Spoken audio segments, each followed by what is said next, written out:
എടുക്കുകയും ചെയ്തു. പക്ഷേ ഇറച്ചിയുടെ നിറവും എല്ലിന്റെ ഘടനയും പരിശോധിച്ചപ്പോൾ അത് ആട്ടിറച്ചിയല്ല, പകരം നന്നായി വൃത്തിയാക്കി പാക്ക് ചെയ്ത പട്ടിയിറച്ചിയാണ് എന്ന് തിരിച്ചറിയുകയുണ്ടായി. കൂടുതൽ അന്വേഷണത്തിൽ ജോധ്പൂരിൽ നിന്നും നായയിറച്ചി ഇന്ത്യയുടെ പല ഭാഗത്തേക്കും കയറ്റിവിടുന്നതായും അറിയാൻ കഴിഞ്ഞു. വളരെ യാദൃശികമായി ഭക്ഷ്യസുരക്ഷാ വകുപ്പ് നടത്തിയ പരിശോധനയിലാണ് ആട്ടിറച്ചി എന്ന പേരിൽ പട്ടിയിറച്ചി എത്തുന്നത് അറിയുവാൻ കഴിഞ്ഞത്. ഇത് ചെന്നൈയിൽ നടന്ന സംഭവമല്ലേ എന്ന് ആശ്വസിക്കാൻ വരട്ടെ. ഒരുപക്ഷെ നമ്മുടെ നാട്ടിലും കാലങ്ങളായി പട്ടിയിറച്ചി വരുന്നുണ്ടാവണം.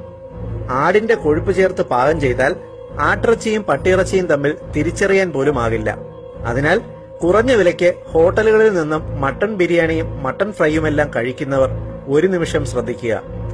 നിങ്ങൾ വിശ്വാസയോഗ്യമായ ഹോട്ടലുകളിൽ നിന്ന് മാത്രം മട്ടൺ വാങ്ങി കഴിക്കുക. അല്ലെങ്കിൽ നിങ്ങളുടെ പ്രിയപ്പെട്ടവർക്ക് വേണ്ടി നിങ്ങൾ വാങ്ങുന്നത് ചിലപ്പോൾ തെരുവ് നായയുടെ ഇറച്ചിയായി.